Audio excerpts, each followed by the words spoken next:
Hello students, welcome to my channel. இன்றைக்கி நம்ம என்ன பார்க்க போகிறோன்னா 9th ஸ்டாண்டர்ட் சோசியல் புக்கில் இருக்கிற ஃபஸ்ட் லெசன் சிவிக்ஸ் அதான் பார்க்க போகிறோம். Forms of government and democracy. Let us see the lesson. So introduction கொடுத்துருக்குறாங்க பாருங்கள். Forms of government. ஸோ கவர்மெண்ட்னா என்னது? மக்கள் ஒரு இடத்துல சேர்ந்து வாழ ஆரம்பித்தாங்க, அதான் சொசைட்டி. அந்த சொசைட்டிக்கு தலைமை தாங்கினவங்க தான் தலைவன் நம்ம சொல்கிறோம். ஸோ ஒவ்வொரு கண்ட்ரிலையும் ஒவ்வொரு மாதிரி மக்களை வழிநடத்திட்டு போகிற அரசாங்கம் இருக்குது. ஸோ இங்கே கொடுத்துருக்காங்க பாருங்கள். கவர்னன்ஸ்னால் ரூல். இங்கே the governance of nations differs significantly based on who has power.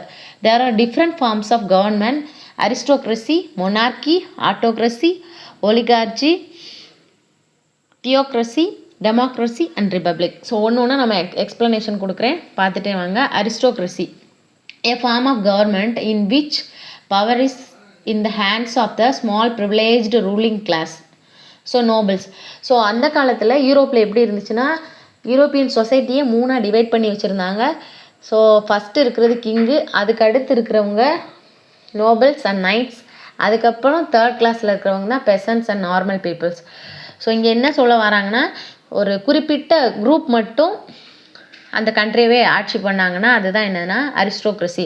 So aristocratic people அப்படின்னாலே கொஞ்சம் ஸ்டேட்டஸில் கூடினவங்க அப்படின்னு சொல்லுவாங்க. ஸோ இது வந்து எங்கே ப்ராக்டிஸில் இருக்குதுன்னா United kingdom. So United kingdom இங்கே ரெஃபர் பண்ணுறது இங்கிலாந்து அண்டு ஸ்பெயின். மொனார்கினா மன்னர் ஆட்சி. ஒரு மன்னர் வந்து ஆட்சிக்கு வராரு, மன்னர் இறந்ததுக்கப்புறம் அல்லது வயசானதுக்கப்புறம் மன்னரோட மூத்த மகன் தான் ஆட்சிக்கு வருவான். இதுதான் மன்னராட்சி. பாருங்கள், இது இந்தியாவில் முந்தி ப்ராக்டிஸில் இருந்துச்சு. A system of government in which one person reign supreme, usually a king or queen. So constitutional monarchy அப்படின்னா என்ன சொல்கிறாங்கன்னா, அரசியலமைப்பை பேஸ் பண்ணி நாட்டுக்குன்னு எழுதப்பட்ட சட்டத்திட்டங்களை பேஸ் பண்ணி ஒரு மன்னன் ஆட்சி பண்ணுறது தான் monarchy. Example Bhutan, Oman, Qatar. ஆட்டோக்ரஸின்னு இங்கே என்ன சொல்லியிருக்காங்கன்னா, ஒரே ஒரு ஆள் மட்டும், ஒரு சிங்கிள் பர்சன் மட்டும் அதை ரூல் பண்ணுவார், லைக் மொனார்கி. ஆனால் அவர் அரசர் கிடையாது, அந்த நாட்டை தன்னோட கட்டுப்பாட்டில் வச்சுருப்பார். The absolute power has lied on the hands of the single man. A system of government by one person with absolute power. So example North Korea and Saudi Arabia. Next oligarchy. So oligarchy நீங்கள் என்ன சொல்கிறாங்கன்னா, ஒரு particular group of people rule the country. பாருங்கள், a small group of people having control of a country or organization. Example, former Soviet Union, China, Peninsula and North Korea. தியோக்ரஸி நீங்கள் என்ன சொல்கிறாங்கன்னா, மத குருமார் ஆட்சி. அப்படின்னா இந்த கிறிஸ்டியன்ஸ் வந்து அதிகமாக இருக்கக்கூடிய இடம்னு எதை சொல்லலாம்னா, நம்ம யூரோப்பியன் கண்ட்ரிஸ், ஸ்பெஷலாக இட்டாலியில் இருக்கக்கூடிய வாடிகன் சிட்டி.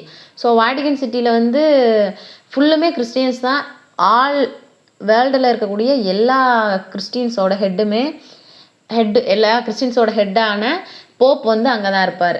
ஸோ அங்கே வந்து கிங் இருந்தால் அந்த ஊரில் மக்கள் வந்து போப் சொல்கிறத கேட்கவா அல்லது அரசர் சொல்கிறத கேட்கவாங்கிற ஒரு குழப்பம் வரும். அதனால் அங்கே வந்து அரசரோ அல்லது இந்த தனிப்பட்ட அரிஸ்டோக்ராட்டிக் பீப்புளோ யாருமே கிடையாது. அங்கே வந்து அந்த மத குரு, அந்த ப்ரீஸ்ட் சொல்கிறதான் எல்லாருமே கேட்பாங்க. ஸோ அதை தான் இங்கே கொடுத்துருக்குறாங்க. A system of government in which religious doctrines form the basis of government, headed by the priest who rules in the name of God and proclaims himself as a God.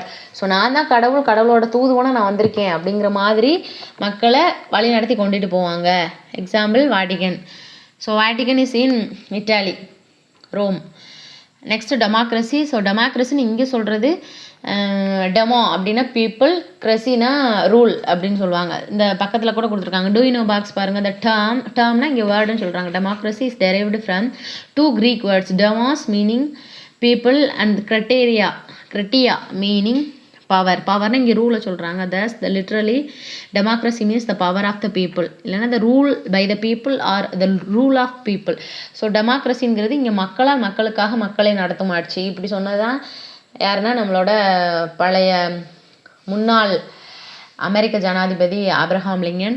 So இந்தியாவும் மக்களாட்சி நாடுக்கு ஒரு best example சொல்லலாம். A system of government in which eligible members in the population vote to elect their elected representatives and the party or individual who obtains the majority votes forms the government. Example India, USA, France. So டெமோக்ரஸினா மக்கள் தங்களோட தலைவர்களை தேர்ந்தெடுத்து நாட்டை ஆட்சி நடத்துகிறது தான். So republic அப்படின்னா ஒரு கண்ட்ரி கான்ஸ்டியூஷனை பேஸ் பண்ணி இருந்துச்சுன்னா அதுதான் குடியரசு. So India is a country of democratic and as well as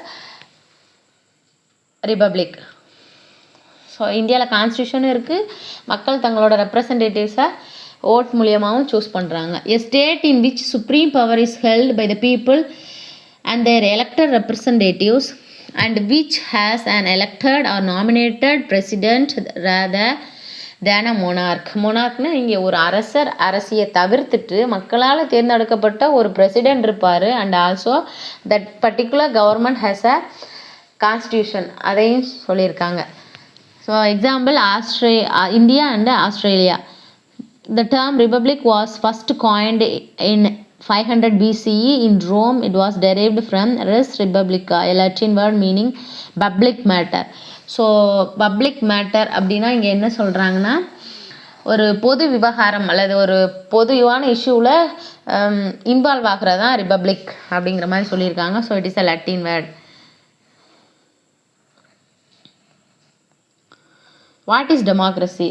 டெமோக்ரஸினா என்ன? ஏன்னா இந்தியா இப்போ நம்ம உலகத்தில் இருக்கக்கூடிய எல்லா நாடுகளையும் ப்ராக்டிஸில் இருக்கக்கூடிய ஒவ்வொரு கவர்மெண்ட் சிஸ்டத்தையும் பார்த்துட்டோம். இந்தியாவில் இந்தியா டெமோக்ரஸியை பேஸ் பண்ணி இருக்குது, அதே சமயத்தில் ரிப்பப்ளிக்கை பேஸ் பண்ணி இருக்குது. ஸோ என்னென்ன முக்கியமான ஃபீச்சர்ஸ் இருக்குது இந்தியன் கான்ஸ்டியூஷனுக்கு, இந்தியன் டெமோக்ரஸியோட என்னென்ன சேலியன்ட் ஃபீச்சர்ஸ், அதுக்கப்புறம் என்னென்ன சேலஞ்சஸ் இருக்குது. ஏன்னா India is a diversity country. So எல்லாத்துலேயுமே நம்ம வேறுபட்டு இருக்கோம். ஒரு டெமோக்ரஸியாக ஒரே ஒரு கான்ஸ்டியூஷனை பேஸ் பண்ணி நாடை ரன் பண்ணி கொண்டு போகிறது எவ்வளோ கஷ்டம், எப்படி எலெக்ஷன்லாம் நடந்துச்சு, என்னென்ன சிஸ்டத்தை நம்ம ஃபாலோ பண்ணுறோம், என்னென்ன மெத்தட்ஸ் ஃபாலோ பண்ணுறோம் பிரசிடெண்ட் பிரைம் மினிஸ்டரை எலெக்ட் பண்ணுறதில், அதை பற்றி தான் இது ஃபுல்லாமே பார்ப்போம். What is democracy? ஸோ அதுக்கு மேலே ஒன்று கொடுத்துருக்காங்க பாருங்கள். India became a republic on 26 January 1950. It is governed in accordance with the constitution adopted on 26 November 1949 which came into force on 26 January 1950. So இந்திய அரசியலமைப்பை எழுதுறதுக்கு 2 வருடங்கள் 11 மாதங்கள் 18 நாட்கள் ஆயிருந்துச்சு. இதெல்லாம் 6th 7th புக்கில் நீங்கள் படிச்சுட்டு வருவீங்க. ஸோ ஹையர் கிளாஸ்லேயும் உங்களுக்கு இருக்கும். So in India the national legal day or law day was celebrated on 26th November 1949. So on that particular day the Indians completed the work of constitutional framing. So இந்திய அரசியலமைப்பை எழுதக்கூடிய அந்த வேலையை முடித்து constitution assembly கிட்ட கான்ஸ்டியூஷனை ஒப்படைச்ச நாள் தான் அந்த நாள். ஸோ அதை தான் தேசிய சட்ட நாள்னு சொல்லுவாங்க. அது 2 மாதம் கழித்து நமக்கு சட்டமாக அதை நம்ம நடைமுறைப்படுத்தணும். அதை தான் நம்ம குடியரசு தினமாக கொண்டாடுறோம். So what is democracy? Democracy is a form of government that allows people to choose their rulers. So மக்கள் தங்களோட தலைவர்களை தேர்ந்தெடுக்கிறதுக்காக எலெக்ஷனை நடத்தி அதன் மூலியமாக மக்களை ஆட்சி பண்ணுறது தான் என்னது டெமோக்ரஸின்னு கொடுத்துருக்காங்க. Only leaders elected by the people should rule the country. People have the freedom to express views, freedom to organize and freedom to protest. So தங்களை ஆர்கனைஸ் பண்ணி ஒரு அமைப்பாக உருவாகிறதுக்கும் சுதந்திரமாக செயல்படுறதுக்கும் கவர்மெண்டோட சட்டத்திட்டங்கள் ஒருவேளை நமக்கு பிடிக்கலைன்னா அதை ப்ரொட்டஸ்ட் பண்ணுறதுக்கும் மக்களுக்கு உரிமை உண்டு. மக்களால் தேர்ந்தெடுக்கப்பட்ட தலைவர்கள் தான் நாட்டை ஆட்சி பண்ணுவாங்க. இதுதான் டெமோக்ரஸின்னு கொடுத்துருக்காங்க. Meaning of democracy. Democracy is a system of government in which the supreme power is vested in the people of the country and people elect their representatives either directly or indirectly through fair and free elections which are usually held periodically. So இந்தியாவில் நம்ம every 5 years once Indian government conduct election.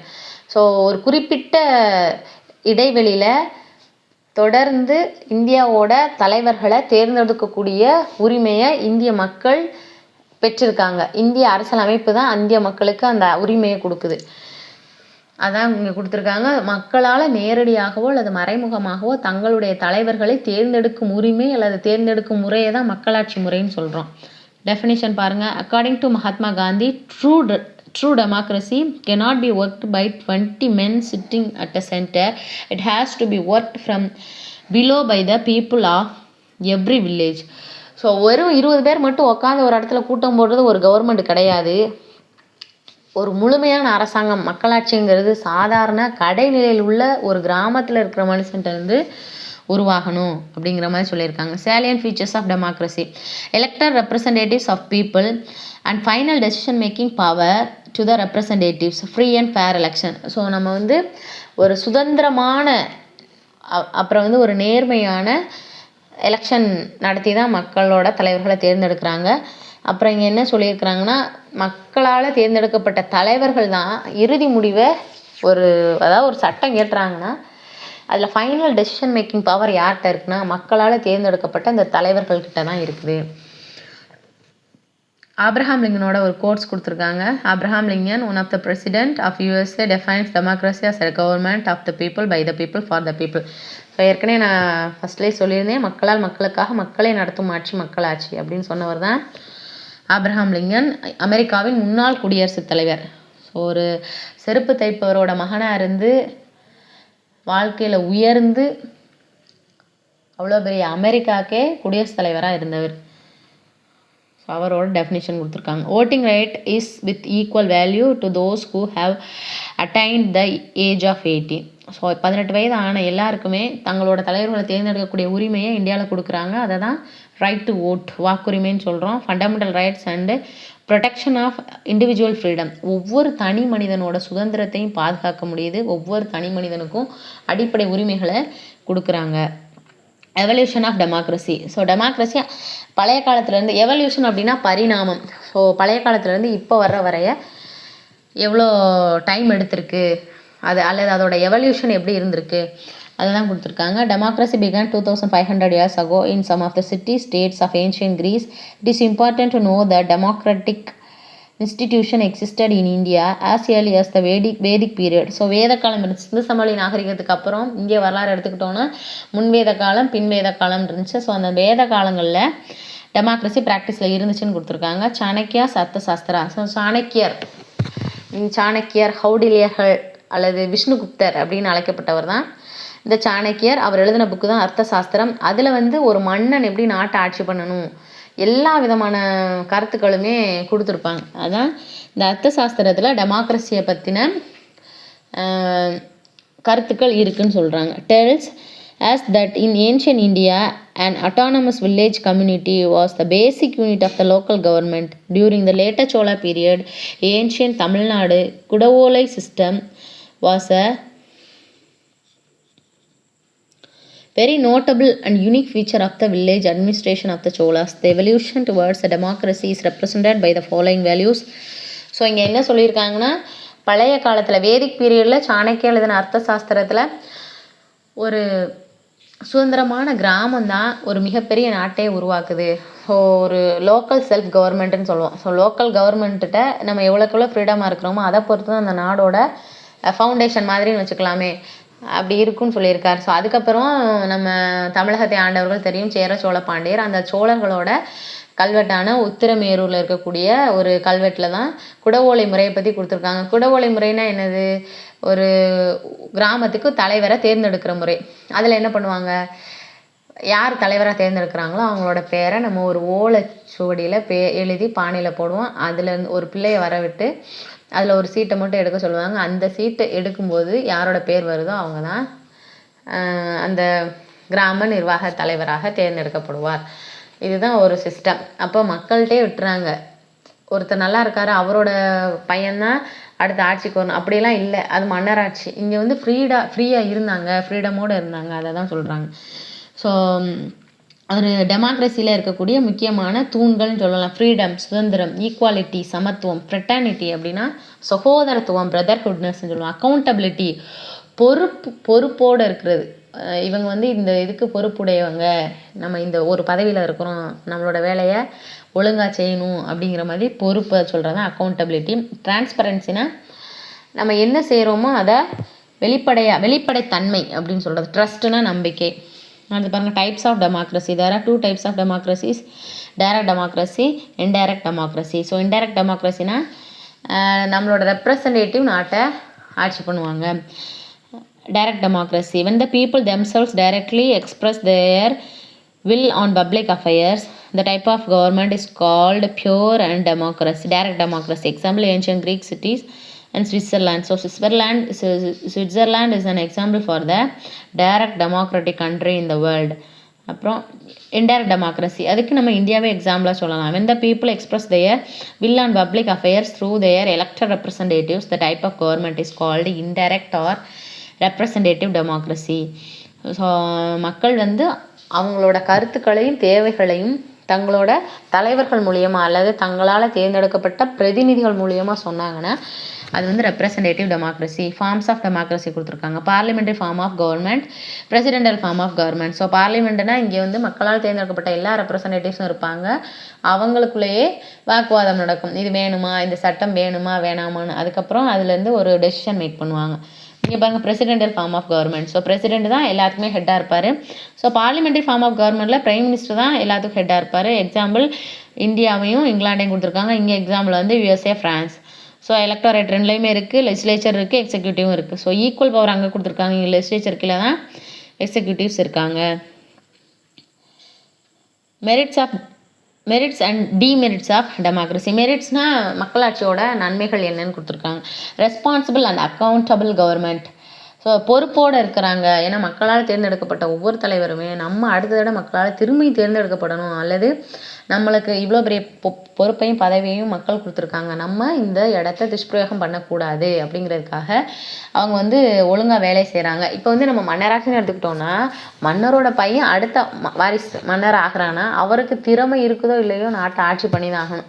So இப்போ திறமையற்ற வழித்தோன்றல்களாலையும் நிறைய அரசாங்கம் வந்து அல்லது நிறைய என்ன சொல்லலாம், நிறையா வழித்தோன்றல்கள் சரியில்லாமல் நிறையா வம்சங்களே அழிஞ்சிருக்குது. ஸோ ஆனால் இங்கே அப்படி கிடையாது. நமக்கு நல்லது பண்ணாங்களா திருப்பி அவங்களே ரீஎலெக்ட் பண்ணலாம், அல்லது ஒரு வேளை அவங்க கெட்டது பண்ணுறாங்களா அவங்கள பதவி விட்டு தூக்கி விட்றதுக்காக திருப்பி ஒரு பர்டிகுலர் பாயிண்ட் ஆஃப் பீரியடில் நமக்கு எலெக்ஷன் வைக்கிறாங்க. ஸோ அதை யூஸ் பண்ணி நம்ம அவங்கள அடுத்து எடுக்கவா வேணாமா அதை சூஸ் பண்ணிக்கலாம். அப்போ இங்கே பொறுப்போடு இருக்கிறத கொடுத்துருக்காங்க. ஈக்குவாலிட்டி அண்ட் ஃப்ரெட்டர்னிட்டி, எல்லாருமே சமமாக இருக்கிறாங்க. இப்போ அரசன் இருக்காருன்னா அரசருக்கு நிறையா மனைவிகள் இருப்பாங்க. ஸோ பெண்களுக்கு மதிச்சிருந்தாங்களா அல்லது சொத்துரிமை இருந்துச்சா எதுவுமே தெரியாது. ஆனால் இப்போ இருக்கிற பெண்கள் எல்லாருமே ஆண்களுக்கு ஈக்குவலாக எல்லா துறைகளையுமே வளர்ந்துட்டு வராங்க. Sense of responsibility among common people. சாதாரண மக்களிடையே அரசை பற்றின ஒரு நல்ல எண்ணம் வர்றது, கவர்மெண்ட் திட்டங்களை கிரிட்டிசைஸ் பண்ணுற அளவுக்கு மக்கள் வளர்ந்துருக்கிற முறை local self government. So local self கவர்மெண்ட்டில் கடைநிலையில் இருக்கக்கூடிய கவர்மெண்ட் அதையும் நம்ம டெவலப் பண்ணுறது. Development and prosperity for all, எல்லாருக்குமே ஒரு வளர்ச்சியோட கூடிய ஒரு வளமையான ஒரு அமைப்பை கொண்டு வர்றது. அடுத்து பாப்புலர் சாவர்னிட்டி, இறையாண்மைனா ஒருத்தவங்களோட பிரச்சனையில் இன்னொருத்தவங்க தலையிட மாட்டாங்க, இன்டர்ஃபியர் ஆகாமல் இருக்கிறது. ஸோ ஆல் ஆர் ஈக்குவல் அந்த கான்செப்டில் சொல்கிறது. Sense of cooperation and fraternal feeling. So சகோதர மனப்பான்மையும் எல்லார்ட்டையுமே சேர்ந்து செயல்படணும் அப்படிங்கிற ஒரு கூட்டாண்மை மனப்பான்மையை கொண்டு வர்றது. டிமெரிட்ஸ் பாருங்கள், indirect or representative nature of democracy. So மறைமுக மக்களாட்சி, இதில் வந்து யார் என்ன செய்கிறாங்க எதுவுமே நம்மளால் பாயிண்ட் அவுட் பண்ணி சொல்ல முடியாது. இப்போ டைரக்ட் டெமோக்ரஸிங்கிற கம்பேர் பண்ணும்போது இன்டைரக்ட் டெமோக்ரஸி கொஞ்சம் என்ன பண்ணுறாங்க வீக்குன்னு தான் சொல்லலாம். அடுத்து lack of interest in democratic process, hence the lower turnout in elections, instability in governance due to fractured mandate, delay in decision making process. So vote பண்ணுறவங்க என்ன பண்ணுவாங்க, இவன் எங்கள் ஊர், எங்களோட ஆளுங்க, எங்கள் ஜாதிக்காரங்க, எங்களோட மதத்துக்காரங்கன்னு சொல்லிட்டு ஸோ ஒரு கம்யூனிட்டி பேஸ் பண்ணி ஓட்டு பண்ணுறாங்களே. ஸோ படிக்காதவங்க அவங்கக்கிட்ட இன்னும் அந்த அறிவு வரலன்னு சொல்லியிருக்காங்க. அடுத்து இந்த ஒரு டெசிஷன் மேக் பண்ணுறாங்கன்னா அதில் ரொம்ப டிலே ஆகிறது. இதுவும் ஏன்னா எல்லா ரெப்ரசன்டேட்டிவ்ஸும் போயிட்டு அதுக்கு ஏற்ற ரெசல்யூஷன்லாம் பாஸ் பண்ணால் மட்டும்தான் டெசிஷன் மேக் பண்ண முடியும். ஸோ இங்கே வந்து இதை ஒரு டிமெரிட்ஸ் ஒரு குறையாக சொல்லியிருக்காங்க. டெமோக்ரஸி இன் இந்தியா பார்க்கலாம். India has a parliamentary form of democracy. The Indian parliament comprises the elected representatives of people and makes the laws of the country. The participation of people in the decision making and the consent of citizens are the two important elements of the parliamentary form of government in India. So Indian பார்லிமெண்ட்டை நம்ம ரெண்டாக பிரிக்கிறோம். So அது என்னென்னு பார்க்கலாம். India is the largest democratic country இந்த world. முக்கியமான point, வேர்ல்டில் இருக்கக்கூடிய டெமோக்ராட்டிக் கண்ட்ரியில் இந்தியா தான் ரொம்ப பிக்குன்னு சொல்லியிருக்காங்க. Democracy in India works in the 5 basic principles. They are sovereign, socialistic, secularistic, democratic and republic. So இந்த 5 லைனுமே நம்மளோட கான்ஸ்டியூஷனில் இருக்குது. Every person who is a citizen of India and who is not less than 8 years of the age can exercise their right to vote in India based on the universal adult franchise. There is no discrimination based on the person's caste, creed, religion, region, gender and education when it comes to providing the right to vote. So இந்தியாவில் பிறந்த ஒவ்வொரு சிட்டிசனுக்கும், குடிமகனுக்கும் 18 வயது ஆகும்போது ஓட்டு உரிமை இருக்குது. அவங்க எந்த ஒரு மதத்தை சார்ந்தவங்களாக இருந்தாலும் சரி, எந்த ஒரு ஜாதியை சார்ந்தவங்களாக இருந்தாலும் சரி, ஆணாக இருந்தாலும் சரி, பெண்ணாக இருந்தாலும் சரி, படித்தவங்களாக இருந்தாலும் சரி, படிக்காதவங்களாக இருந்தாலும் சரி, 18 வயசு ஆயிடுச்சுன்னா அவங்களுக்கு ஓட்டு போடுற உரிமை இருக்குது. இதுதான் இந்தியாவோட மக்களாட்சின்னு சொல்கிறாங்க. அடுத்து பாருங்கள். The parliament house in India was designed by the British architect Edwin Lutyens and Herbert Baker. So ரொம்ப முக்கியமான ஆட்கள் இவங்க 2 பேர் தான் நம்ம இந்தியன் பார்லிமெண்ட்டை கட்ட ஆரம்பிக்கிறாங்க. Edwin Lutyens and Herbert Baker 1912 கட்ட ஆரம்பிக்கிறாங்க. So the construction began in 1921 and ended in 1927. So nearly 7 years they built our Indian Parliament building. Elections in India. India has a quasi-federal government. So federal அப்படின்னா கூட்டாட்சி. ஒரு மாநில அரசும் மத்திய அரசும் சேர்ந்து செயல்படுதல். அதாவது நம்ம கிளாஸ் டீச்சரும் ஹெச்எம்மும் சேர்ந்து செயல்படுற மாதிரி. ஹெச்எம்ங்கிறது இங்கே சென்ட்ரல் கவர்மெண்ட்டையும், கிளாஸ் டீச்சர்ஸை ஸ்டேட் கவர்மெண்ட்டுன்னு நம்ம எடுத்துக்கலாம். ஸோ 2 பேரும் சேர்ந்து குவாசி ஃபெட்ரல் அப்படின்னா செமின்னு அர்த்தம். Semi Federal government with elected representatives at the Federal, state and local government. The general elections are conducted by the Election Commission of India. At the national level, the President of India appoints the Prime Minister who enjoys majority in the Lok Sabha, the lower house of the Parliament of India. So இங்கே என்ன கொடுத்துருக்காங்கன்னா, national லெவலில் president தான் appointment பண்ணுறாரு prime மினிஸ்டரை. அவர் தான் என்ன பண்ணுறாரு, லோக்சபாவில் இருக்கக்கூடிய பெரும்பான்மை கட்சிக்கு தலைவராக இருக்கிறாரு. ஸோ 2 ஹவுஸ் இருக்குது. ஸோ ஒரு வீடு இருக்குது, மேல் மாடி கீழ் மாடி மாதிரியாக. இங்கே இந்தியன் பார்லிமெண்ட்டை அப்பர் ஹவுஸ்ன்னு சொல்லுவோம், லோயர் ஹவுஸ்ன்னு சொல்லுவோம். லோயர் ஹவுஸோட இன்னொரு பேர் தான் Lok Sabha, the house of people. So மக்களால் தேர்ந்தெடுக்கப்பட்ட எல்லா தலைவர்களும் இங்கே இருப்பாங்க. அப்பர் ஹவுஸில் ராஜ்யசபா அல்லது council of states. So Rajya Sabha எம்பிஸை மக்கள் தேர்ந்தெடுக்க மாட்டாங்க. லோக்சபா எம்பிஸ் தான் அவங்களோட ரெப்ரசன்டேட்டிவ்ஸை சூஸ் பண்ணிக்கிடுவாங்க. அவங்க தான் ராஜ்யசபாவில் இருப்பாங்க. All the members of the Lok Sabha are directly elected through general elections which take place once in every 5 years in normal circumstance. 2 Anglo-Indian members can be nominated by the President of India to the Lok Sabha. So இந்த ப்ரொவிஷனை நம்ம எடுத்துட்டாங்க 2019. So இப்போ இங்கே என்ன சொல்கிறாங்கன்னா, every 5 years once the election is conducted by the election commission. So அதான் சொல்லியிருக்காங்க. The members of the Rajya Sabha, the upper house of the Indian Parliament, are elected by the Electoral College consisting elected members of the legislative assemblies of the states and the union territories of India. The President of India nominates 12 members for their contribution to art, literature, science and social services. So Rajya Sabhaக்கு அல்லது upper ஹவுஸுக்கு president can nominate 12 members. 12 பேரை nominate பண்ணலாம். அதை தான் கொடுத்துருக்காங்க. அந்த first election India. So இந்தியாவில் நடந்த ஃபஸ்ட் எலெக்ஷன் பாருங்கள். General election to the first Lok Sabha since independence were held in India between 20th October 1951 and 21st February 1952. ஸோ 1951 அக்டோபர்லேருந்து 1952 February. கிட்டத்தட்ட எத்தனை மாதம் நடந்திருக்கு? இங்கே ஒரு 3, அங்கே ஒரு 2, 5 மாதம் இந்தியாவோட ஃபஸ்ட் எலெக்ஷன் கண்டக்ட் பண்ணியிருக்காங்க. இப்போல்லாம் அப்படி கிடையாது. ஒரு வித்தின் 1 மந்த்துக்குள்ளேயே நமக்கு என்ன யார் ஜெயிச்சிருக்கா எல்லாமே சொல்லிடுறாங்க. Jawaharlal Nehru became the first democratically elected prime minister of the country. So இந்தியாவோட first prime minister Jawaharlal Nehru கொடுத்துருக்காங்க. British India governor general election 1920. So 1920 first election British வந்து இந்தியாவை ரூல் பண்ணிக்கிட்டு இருக்கும்போது நடந்திருக்கும். அதை வந்து நடத்தி கொண்டு போனவங்க யாருன்னு கொடுத்துருக்காங்கன்னா imperial legislative council and the provincial councils. They were the first election in the country's history. So major challenges in Indian democracy. இந்தியாவில் இவ்வளோ பெரிய நாடு, மக்களாட்சி சார்ந்து இருக்கக்கூடிய நாடு. ஸோ இதில் இருக்கக்கூடிய முக்கியமான பிரச்சனைகள்லாம் என்னென்னு கொடுத்துருக்காங்க. Democracy is a dominant form of the government in the contemporary world. It has not faced a serious challenge or a rival so far. In the last 100 years there has been an expansion of democracy all over the world. The various aspects of the democracy and its challenges are illiteracy. So படிப்பறிவின்மை இல்லாதனால மக்கள் என்ன பண்ணுறாங்க, so இவர் படத்தில் நடிச்சிருக்காரு, இவர் வந்து படத்தில் நல்லா தான் செஞ்சார், அதனால் இனிமேல் ரியல் லைஃப்லேயும் நல்லா தான் செய்வாங்க அப்படிங்கிற ஒரு எண்ணத்தில் ஓட் பண்ணி ஜெயித்தவங்க இந்தியாவில் அதிகம். அதே மாதிரி பாவர்ட்டி, ஸோ ஏழ்மை. அந்த டயத்தில் எலெக்ஷன் டயத்தில் யாரோ ஒருத்தவங்க 1000 ரூபாயோ 2000 ரூபாயோ கொடுக்குறாங்க. அந்த ஒரு டயத்துக்கு மட்டும் அவங்களோட காசு தேவைப்படுது, நம்மளை பார்த்துக்கிறாங்கன்னு போது நம்ம அதை பார்த்து ஏமாந்துட்டு ஓட்டு பண்ணுறோம். அதையும் கொடுத்துருக்காங்க. ஜெண்டர் டிஸ்கிரிமினேஷன், ஸோ ஆண்கள் அதிகமாக இருக்கிறது அல்லது பெண்கள் குறைவாக இருக்கிறது, அந்த மாதிரியான சூழ்நிலைகளும் இங்கே, அதாவது ஃபீமேல் டாமினேஷன் இங்கே அதிகமாக நடக்குங்கிற மாதிரி கொடுத்துருக்காங்க. அடுத்து regionalism.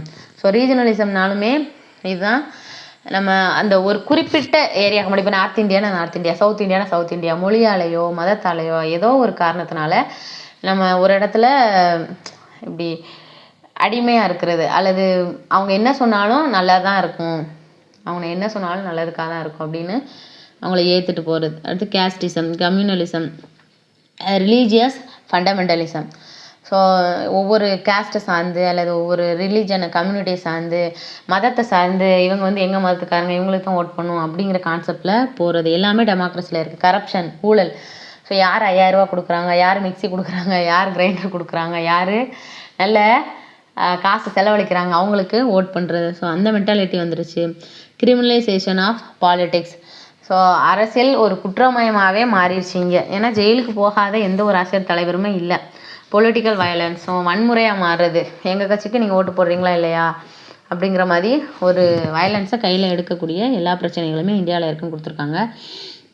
Conditions for the success of democracy in India. என்னென்ன கண்டிஷன்ஸ் டெமோக்ரஸியை இந்தியாவில் சக்ஸஸாக கொண்டு போய்கிட்டு இருக்குன்னு கொடுத்துருக்காங்க பாருங்கள். Empowerment of the poor and illiterates to enjoy the goodness of the democracy, willingness among the people, elected people not to misuse their powerful position and public wealth, eradication of social evils and dangers from evil democracy suffers, an impartial and efficient press to form public opinion, presence of strong public opinion, feeling of tolerance and communal harmony among the people, awareness among the people of the fundamental rights that they are entitled to enjoy, conscious check to vigilance and on the working of the elected representatives, powerful and responsible opposition. So என்னென்ன circumstances எல்லாம் இந்தியாவில் டெமோக்ரஸியை சக்ஸஸாக கொண்டு போகுதுன்னா, so ஏழைங்க, படிப்பறிவு இல்லாதவங்க, இவங்களோட முன்னேற்றத்தையும் நம்ம டெமோக்ரஸி கொண்டுட்டு போகுது. ஏன்னா அரசர்கள் இருக்கும்போது அவங்கள சார்ந்தவங்க மட்டும்தான் பணக்காரங்களாக இருந்தாங்க. ஆனால் இங்கே அப்படி கிடையாது. எல்லா ஸ்கீம்ஸும் எல்லாருக்குமே அப்படின்னு வரும்போது ஏழைகளும் இதில் வந்து நிறையா பெனிஃபிட் ஆகுறாங்க. அதுக்கப்புறம் வந்து முக்கியமான காமன் பப்ளிக் ப்ராப்பர்ட்டிஸை வந்து அழிக்கிறதெல்லாம் குறைஞ்சி போயிடுச்சு, ஊழலாம் கொஞ்சம் குறைஞ்சிருக்கு. Comparing to monarchy democracy is best அப்படிங்கிற மாதிரி சொல்கிறாங்க. அப்புறம் வந்து மக்களோட கருத்துக்கு அவங்க வந்து இம்பார்ட்டன்ஸ் கொடுக்குறது, அவங்களோட கருத்துக்களையும் கேட்கறது. ஸோ இப்போ அரசியல் தலைவர்கள் ஒழுங்காக செயல்படலை அப்படின்னா மக்கள் எல்லாருமே போராட்டம் பண்ணும்போது நமக்கு ஃபேவராக அந்த தீர்ப்பை மாற்றுறதுக்கு வாய்ப்புகள் அதிகமாக இருக்குது. ஏன்னா மக்களால் தேர்ந்தெடுக்கப்பட்டவங்க தானே, அந்த 5 வருஷம் மட்டும்தான் அவங்களுக்கு பவர். அதனால் மக்களுக்கு தான் எக்ஸ்ட்ரீம் லெவல் ஆஃப் பவர் இருக்குது அப்படிங்கிறதையும் கொடுத்துருக்காங்க. ஒவ்வொரு மக்களுக்கு இருக்கக்கூடிய அடிப்படை உரிமைகள் என்னென்ன வேலைகள் இருக்குது எல்லாமே மக்கள் ஒவ்வொருத்தவங்களும் தனிப்பட்ட முறையில் தெரிஞ்சுக்கிறாங்க. அப்புறம் வந்து ஒரு அப்போசிஷன் பார்ட்டி வந்து ஒரு ஸ்ட்ராங்காக இருக்குது டெமோக்ரஸியை பொறுத்தவரைய, அதையும் கொடுத்துருக்காங்க. So India democracy can be successful and vibrant only when its citizen imbibe and reflect in their behavior and the basic democratic values like equality, freedom, social justice, accountability, and respect for all. Their mindset, thinking, and behavior are expected to be in tune with the essential conditions of democracy. They have to appreciate the opportunities for their desired roles like participation, making the system accountable, fulfilling obligations, and playing proactive roles to actualize the goals of democracy. So மக்கள் எல்லாருமே எல்லாரையும் ஈக்குவலாக பார்த்துட்டு மக்களுக்கு தேவையான எல்லாத்தையுமே சரிவர செய்யும்போது இந்தியாவிலே மக்களாட்சி நல்லபடியாக செயல்படும். எல்லாருமே தங்களோட கடமையை உணர்ந்து தங்களோட பொறுப்பை உணர்ந்து நாட்டுக்காக உழைக்கும் பொழுது ஒவ்வொருத்தங்களுமே அவங்களோட கடமையை உணர ஆரம்பிச்சிருவாங்க. ஸோ ஈக்குவாலிட்டி, ஃப்ரெட்டர்னிட்டி, சகோதர உணர்வோட நம்மளோட உரிமைகளையும் தெரிஞ்சுக்கிட்டு கடமைகளையும் உணர்ந்து செயல்படும் போது நாடு நல்லா செயல்படும். இந்தியாவில் டெமோக்ரஸி இன்னும் நல்லபடியாக மாறும் அப்படிங்கிற மாதிரி கொடுத்துருக்குறாங்க. Thank you students. இந்த வீடியோ பிடிச்சிருந்துச்சுன்னா லைக் பண்ணுங்கள், ஷேர் பண்ணுங்கள், சப்ஸ்கிரைப் பண்ணுங்கள்.